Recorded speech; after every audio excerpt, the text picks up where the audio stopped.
বাইরে সাধারণত হিজাব পরে এরকম অনেক মেয়েরাও বাসায় হাফহাতা গেঞ্জি পরেন। কেউ উপরে ওড়না পরেন, অনেকে পরেন না। মাহরামদের সামনে গেঞ্জি পরা জায়েজ হবে কিনা, বিধর্মীদেরকে কোরআন উপহার দেওয়ার বিষয়টা কতটা যৌক্তিক, পরিহিত কাপড় দিয়ে মুখ মুছলে নাকি দারিদ্র আসে, এটা কতটুকু সত্যি, বাথরুমে থাকা অবস্থায় কোনো বিষয় নিয়ে চিন্তা ভাবনা করা কি অপছন্দনীয়? চলুন তাহলে আর বিলম্ব না করে যে সমস্ত প্রশ্ন ইতিমধ্যে আমাদের কাছে চলে আসছে সেই প্রশ্নগুলোর উত্তর আমরা দিতে শুরু করি। পরিহিত কাপড় দিয়ে মুখ মুছলে নাকি দারিদ্র আসে, এটা কতটুকু সত্যি? নিজের পরনে থাকা কাপড় এটা দিয়ে মুখ মুছুক, শরীরে অন্য কিছু মুছুক, এটার কারণে কোনো দারিদ্র ইত্যাদি আসবে যদি কেউ মনে করেন, তাহলে সেটা নিছকই একটা মন গড়া কথা, এর কোনো ভিত্তি কোরআন এবং হাদিসে নেই। এবং কুসংস্কারের জন্য এই ধরনের বিষয় একজন মুসলমান কখনো ধারণ করতে পারেন না। বরং আপনার পরনে থাকা কাপড় যদি পাক থাকে সেটা দিয়ে আপনি মুখ, হাত, শরীরের যে কোনো অঙ্গ মুছতে পারেন, কোনো অসুবিধা নেই। বাথরুমে থাকা অবস্থায় কোনো বিষয় নিয়ে চিন্তা ভাবনা করা কি অপছন্দনীয়?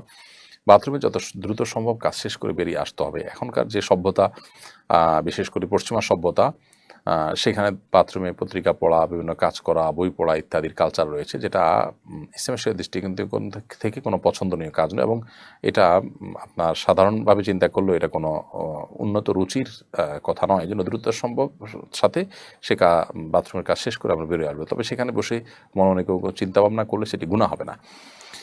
চিন্তাভাবনার জন্য যেন এটাকে আলাদা ফিক্স করে নেওয়া না হয়, প্ল্যান মাফিক যেন না হয়।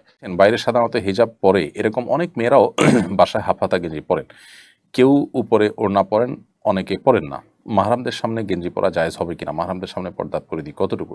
মাহরামদের সামনে যদি কেউ গেঞ্জি পরে চলেন তো আক্ষরিক অর্থে পর্দা হয়ে গেল, এটি শালীন পোশাকের অন্তর্ভুক্ত নয়। কারণ শরীরের অন্য অঙ্গ প্রত্যঙ্গ যেগুলো ফুটে উঠবে সেগুলো নানাবিধ ফিতনার কারণ হবে, যার কারণে এখানে এটি করা উচিত নয়। দ্বিতীয়ত, মুসলিম মেয়েদের যে শালীন সুন্দর পোশাক এবং পোশাক পরিচ্ছদের যে নীতিমালা রয়েছে সেটা আমাদের অনুসরণ করা উচিত।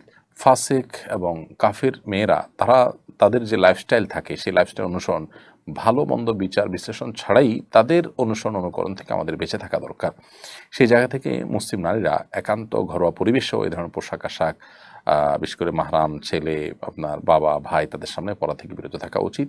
আর যদি পরে না একান্তে, তাহলে সেগুলোর উপরে অন্য কোনো কাপড় চোপড় পরা উচিত। হ্যাঁ, স্বামী আসেন একান্তে বা অন্য কোনো লোক নাই, তখন তিনি পড়তে পারেন। তারপরও যে ফাসিক এবং কাফের মেয়েদের সাথে সাদৃশ্য গ্রহণ থেকে যথাসম্ভব বিরত থাকা উচিত। কারণ আমরা জানি নবী সাল্লাল্লাহু আলাইহি ওয়াসাল্লাম সেই প্রসিদ্ধ হাদিস, মান তাশাব্বাহা বিকওমিন ফাহুয়া মিনহুম, যে ব্যক্তি কোনো জাতির সাদৃশ্য গ্রহণ করে সে তাদের অন্তর্ভুক্ত হয়।